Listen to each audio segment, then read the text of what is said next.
Friends, आज हम कक्षा 10 के बच्चों को सोडियम बाइकार्बोनेट बनाने की विधि पर चर्चा करेंगे। इसके लिए आप देखिए, धावन सोडा को जल में घोल लेते हैं और कार्बन डाइऑक्साइड गैस प्रोवाइड करते हैं।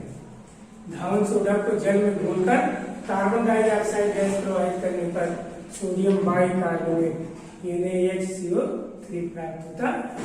तो इस तरह से धावन सोडा बनाने के लिए, धावन सोडा के लिए आप जानते हैं, धावन सोडा के द्वारा ही आपने ये बेकिंग सोडा या सोडियम बाइकार्बोनेट बनाया। इसको मीठा सोडा भी कहते हैं। क्या कहते हैं? मीठा सोडा। कहने का ये खाया जाने वाला सोडा है। इसका उपयोग आप जानते हैं, ये बिस्किट बनाने में, बेकरी पावरोटी बनाने में, पेट की अम्लता दूर करने में, प्रयोगशाला में अभिकर्मक के रूप में इसका उपयोग किया जाता है। उपयोग में आप देख रहे हैं, प्रयोगशाला में अभिकर्मक के रूप में और पेट की अम्लता दूर करने के लिए, साथ साथ ये झागदार पेय पदार्थ बनाने में भी इसका उपयोग किया जाता है। इसे बनाने के लिए देख रहे हैं, ये धावन सोडा को जल में घोलकर कार्बन डाइऑक्साइड गैस प्रोवाइड करिए तो सोडियम बाइकार्बोनेट या बेकिंग सोडा आपको प्राप्त हो जाता है। इसके लिए दूसरी विधि है,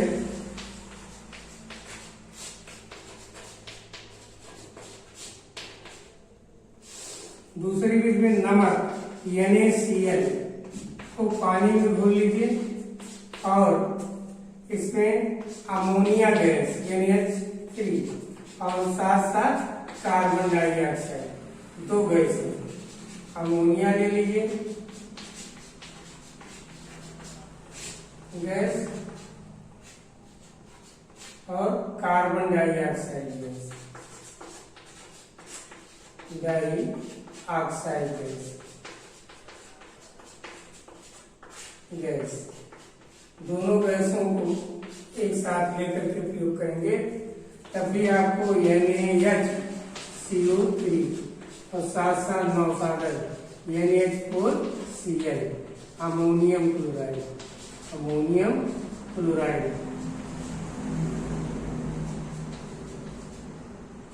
आपको मिल जाएगा। और ये मिल गया आपका मीठा सोडा, सोडा या सोडियम बाइकार्बोनेट। देखिए NaHCO3 और NH4Cl। इस तरह से ये आपको इसकी दो विधियां हुई। प्रथम विधि में आप धावन सोडा को जल में घोल लीजिए, कार्बन डाइऑक्साइड गैस प्रोवाइड करिए, तभी आपको सोडियम बाइकार्बोनेट मिलता है। अगर आपके पास अमोनिया गैस तथा कार्बन डाइऑक्साइड गैस दोनों गैसें हैं तो आप नमक को भी पानी में घोल करके बड़ी सरलता से यह बना सकते हैं। इस तरह से इसे बनाने की आपने देख लिया दो विधि। अब आपको हम बताना चाहते हैं एक दूसरा महत्वपूर्ण पदार्थ जो है विरंजक चूर्ण, जैसे ब्लीचिंग पाउडर कहते हैं। तो विरंजक चूर्ण या ब्लीचिंग पाउडर, विरंजक चूर्ण जैसे कहते हैं, ब्लीचिंग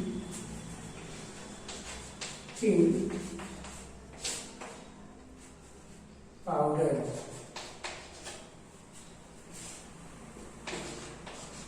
विरंजक चूर्ण या ब्लीचिंग पाउडर बनाने के लिए आपको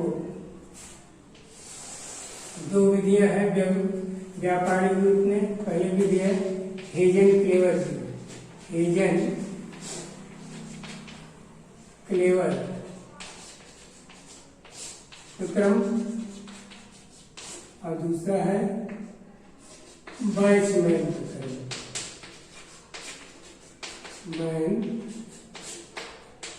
प्रक्रम। तो व्यापारिक रूप में आप देख रहे हैं, इसे बनाने की दो विधियां, हेजन क्लेवर विधि और बाइसमैन विधि। अब इसका चित्र हम आपको देते थे उपकरण का। इसके लिए रासायनिक सूत्र क्या है, आप बुझा चूना CaOH में क्लोरीन गैस, कौन सी गैस, क्लोरीन गैस पास कर दीजिए तो आपको मिल जाएगा CaOCl2, CaOCl2 विरंजक चूर्ण,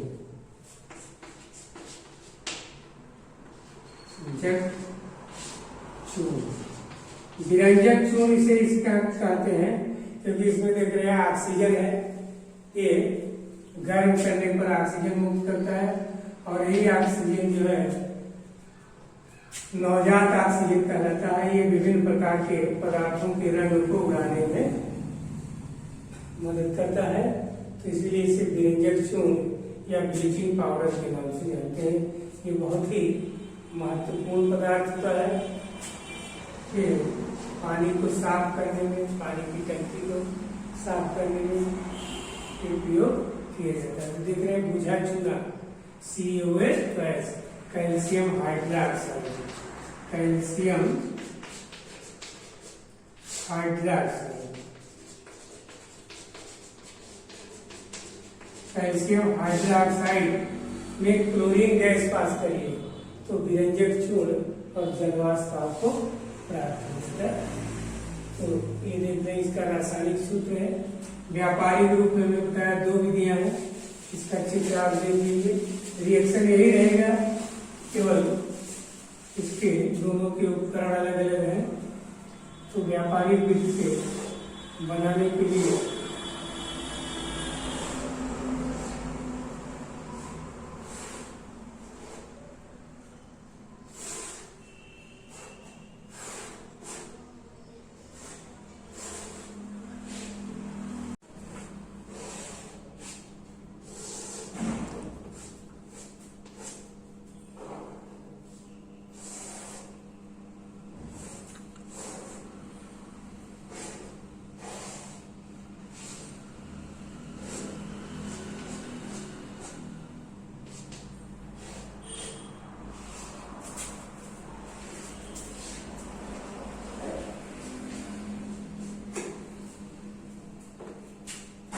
देख रहे हैं क्लोरीन गैस इसमें नीचे से प्रवाहित करते हैं, Cl2 गैस,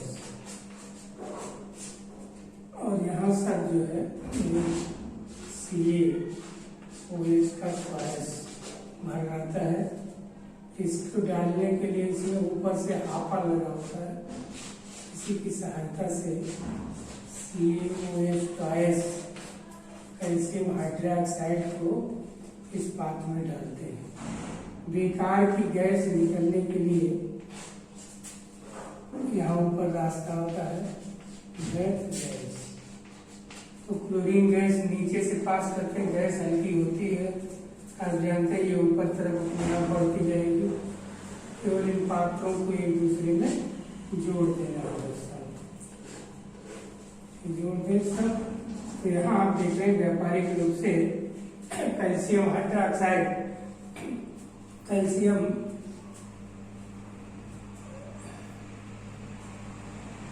व्यापारिक रूप से विरंजक चूर्ण बनाने के लिए CaOCl2 बनाने के लिए देख रहे हैं ये हाइजेन-क्लेवर विधि।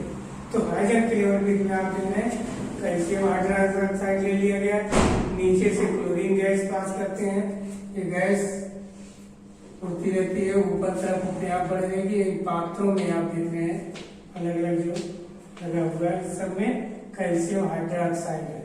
खाली होने पर ऊपर हापर की सहायता से कैल्शियम हाइड्रोक्साइड भर देते हैं।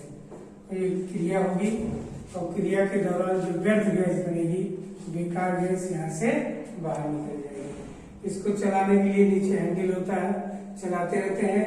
तैयार विरंजक चूर्ण CaOCl2 ये नीचे की तरफ आता रहेगा। तो इसमें CaCl और OCl, इसको कैल्शियम हाइपोक्लोराइड के नाम से भी जाना जाता है। कैल्शियम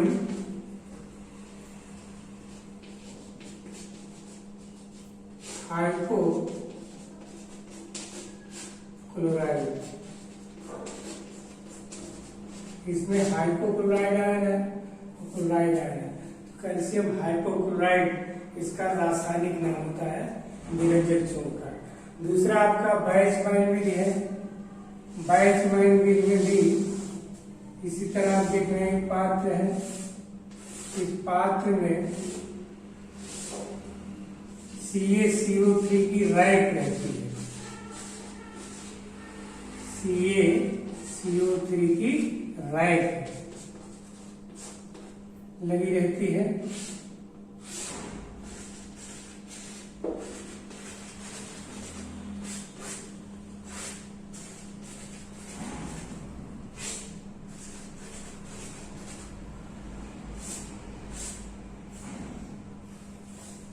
तैयार विरंजक चूर्ण यहाँ आपको मिल जाएगा CaOCl2। नीचे की तरफ से इसमें जो है क्लोरीन गैस और गर्म वायु H2O वाष्प प्रवाहित करते हैं। तो देख रहे हैं CaCO3 जो है कैल्शियम ऑक्साइड पे कैल्शियम हाइड्रोक्साइड पे नमी की उपस्थिति में बदल जाएगा और क्लोरीन गैस की क्रिया से ये CaOCl2 के रूप में आ जाएगा, विरंजक चूर्ण के नाम से जाना जाता है। तो इस तरह से व्यापारिक रूप से आप देख रहे हैं विरंजक चूर्ण बनाने की ये दो विधियां हैं, हाइजेनक्लेवर विधि और बैचमाइन विधि। इन दोनों विधियों में आप देख रहे हैं जो गैस प्रयुक्त हो रही क्लोरीन, इसको जो है हम लोग प्राप्त करने के लिए नमक का विलयन ले लेते हैं, NaCl विलयन, जिसे ब्राइन वाटर कहते हैं। क्या कहते हैं? Brine water. इस ब्राइन वाटर के दो सेलों की सहायता से विद्युत अपघटन करा देते हैं, इसे सेल से जोड़ देंगे तो इसमें आपको कास्टिक सोडा NaOH मिल जाएगा और साथ साथ क्लोरीन गैस मिल जाएगी। इस उपकरण को नेल्सन विधि कहते हैं। तो नेल्सन विधि से कहने का था क्लोरीन गैस बना लीजिए, तो यहाँ क्लोरीन गैस भी बन जाएगी, साथ साथ आपको कास्टिक सोडा भी मिल जाएगा। तो आम के आम मूल्यों के दाम वाली बात होती है। यहाँ क्लोरीन गैस मिल गई और उसी क्लोरीन गैस को आप जो देख रहे हैं इन दोनों उपकरणों में प्रयोग करते हैं तो यहाँ पर्याप्त मात्रा में आपको क्लोरीन गैस मिल जाएगी और इसी की सहायता से विरंजक चूर्ण बनाते रहते। नमक का विलयन NaCl कोई महंगा भी नहीं, नमक सस्ता होता ही ध्यान है, तो इसकी सहायता से क्लोरीन गैस बना लेते हैं। फिर हाइड्रोक्लेवर विधि और बैचमाइन विधि में दूध चूने की सहायता से क्लोरीन गैस प्रवाहित करके विरंजक चूर्ण प्राप्त कर लेते हैं। विरंजक चूर्ण बहुत ही उपयोगी पदार्थ है, उपयोग आप जानिए इसका। तो सबसे पहले भौतिक गुण जानिए, ये हल्का पीले रंग का पदार्थ होता है, इससे जो है क्लोरीन गैस की गंध आती रहती है, Cl2 गैस निकलती रहती है, इसलिए इसकी झाग जो है क्लोरीन की इसमें बनी रहती है।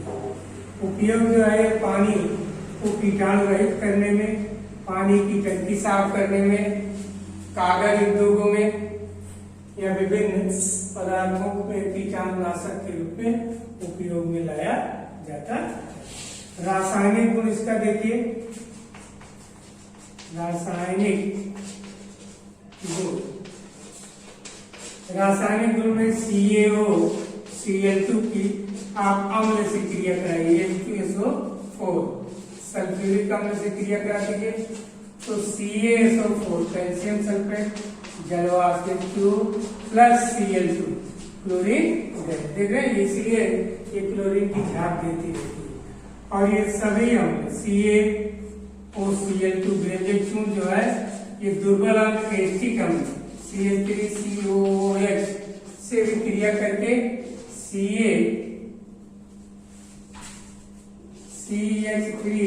CH3COO का ट्वाइस Ca, ये क्या है? Calcium acetate, calcium acetate. इसमें देखिए वाला क्षारीय गुणक पीछे की तरफ लिखा है, एसीटेट आयन आगे तरफ, कैल्शियम आयन पीछे, प्लस H2O और प्लस Cl2, क्लोरीन गैस यहाँ पे निकल जाएगी। तो कहने का अर्थ ये विरंजक चूर्ण अम्ल से क्रिया करेगा तो संबंधित लवण बना देगा और क्लोरीन गैस मुक्त करता है, इसलिए इससे हमेशा जो है क्लोरीन की झाग आती रहती।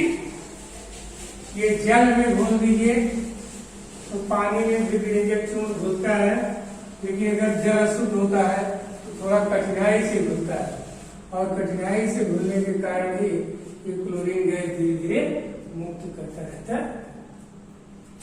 तो CaO Cl2 प्लस H2O पानी घुलेंगे तो CaCl2 कैल्शियम क्लोराइड बन जाएगा, CaCl2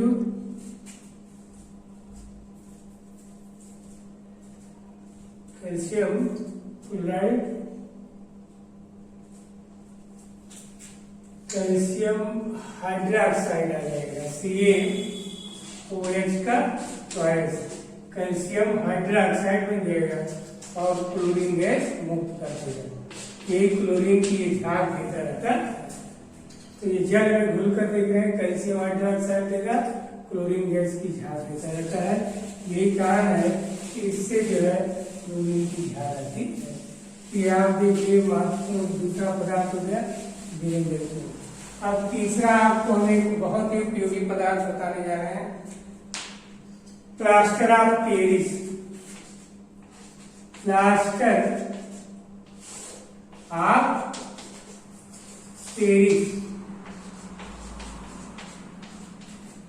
प्लास्टर ऑफ पेरिस एक बहुत ही महत्वपूर्ण पदार्थ है। बनाने की विधि इसकी देखिए का प्रक्रम। बनाने की विधि के लिए आप जिप्सम ले लीजिए, CaSO4 into 2H2O, इसका क्या नाम है जिप्सम। जिप्सम का आप 2 अणु ले लीजिए, CaSO4 का ट्वाइस इंटू 2H2O, तो देखिए 2 दूनी 4 वाला 4 अणु इसमें जल हो गए। तो इसको आप 120 अंश सेल्सियस तक गर्म कर दीजिए। तो जब जिप्सम को आप 120 अंश सेल्सियस तक गर्म करेंगे तो इसका 3 भाग जल निकल जाएगा, 3H2O। इसको ध्यान से समझ लीजिए बालक कि आप जिप्सम का 2 अणु लिए हैं तो 2 दूनी 4 अणु जल हुआ। जिप्सम से सूत्र है CaSO4 into 2H2O, कहने का एक अणु में 2 भाग इसके जल के होते हैं। तो 2 अणु ले लिया, 4 भाग हो गए, तो 3 भाग जल का इसका निकल गया, 1 भाग बचा। इसको CaSO4 into हाफ H2O ऐसे लिख सकते हैं, या इसे कह सकते हैं CaSO4 का ट्वाइस कैल्शियम सल्फेट का दोनों अणु रहेगा इंटू H2O, जल के 1 अणु बचेगा। तो यह आपका जो है plaster of Paris. Plaster of Paris, plaster of Paris इसे बालक क्यों कहते हैं? ये प्लास्टर ऑफ पेरिस आप देख रहे हैं, जिप्सम को 120 अंश सेल्सियस तक गर्म करके 3 भाग जल इसका निकाल दिया गया, 1 भाग जल इसके 2 अणु में उपस्थित है। तो यही प्लास्टर ऑफ पेरिस है। जब इसमें आप जल मिलाते हैं तो धीरे धीरे ये कठोर होना शुरू होता है, जिसे इसका जमना, सेटिंग कहते हैं। तो कहने का जब इसकी सेटिंग होती है, जब इसमें जल मिलाते हैं तो ये ठोस हो जाता है और ठोस पत्थर के समान हो जाता है, पत्थर जैसा हो जाता है, मजबूत। तो ये पेरिस में मिलने वाले पत्थर के समान है, इसीलिए इसे प्लास्टर ऑफ पेरिस के नाम से जाना जाता है। तो इस तरह से आप देख रहे हैं जिप्सम को 120 अंश सेल्सियस तक गर्म करके इसका 3 भाग जल निकाल दिया गया और 1 भाग जल इसका शेष रहता है, जिसे हम लोग प्लास्टर ऑफ पेरिस के नाम से जानते हैं। और जब इसमें जल मिलाते हैं तो ये धीरे धीरे हार्ड होकर के पत्थर जैसा बन जाता है, जिसे इसका जमना है, सेटिंग कहते हैं, और ये पत्थर जैसा हो जाता है। इसका भी उपयोग जान लीजिए वाले, इसका उपयोग जो है बहुत ही महत्वपूर्ण पदार्थ है। आप देख रहे हैं कि हड्डी वगैरह टूटने पर पट्टी के ऊपर जो सफेद रंग का उगता हुआ पदार्थ होता है वो यही प्लास्टर ऑफ पेरिस होता है। कहने का हाथों या पैरों के टूटने पर प्लास्टर चढ़ाने का काम आता है। प्लास्टर चढ़ाने के काम अस्पताल में इसका उपयोग है। दूसरा, दांत का सांचा बनाने में, दांत का सांचा बनाने में भी इसका उपयोग है। तीसरा, इसका उपयोग घरों की छत पे जो फूल नक्काशी तैयार करते हैं उसमें सजावट के घरों की छत में फूल बनाने के काम में, या दीवार को चिकना करने में, दीवार को चिकना बनाने में,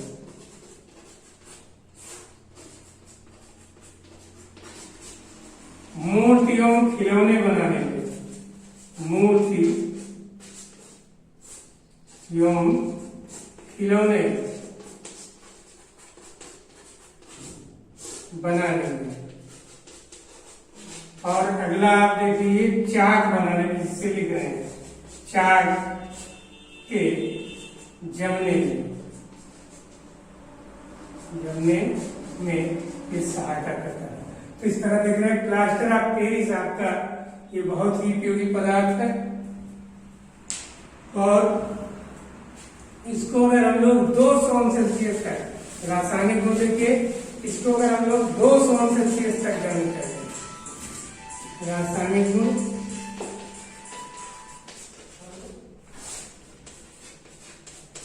प्लास्टर ऑफ पेरिस CaSO4 का चॉइस इंटू H2, इसको अगर 200 सेल्सियस तक गर्म कर दो तो CaSO4 प्लस H2, इसका जो आखिरी अणु है जल वो भी निकल जाएगा।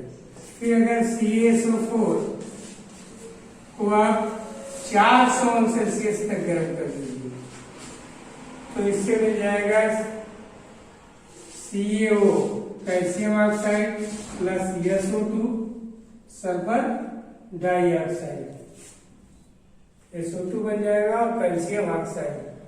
तो इस तरह से देख रहे हैं कि इससे सल्फर डाइऑक्साइड गैस निकल जाएगी और कैल्शियम ऑक्साइड बन जाएगा। क्या बन जाएगा? Calcium oxide.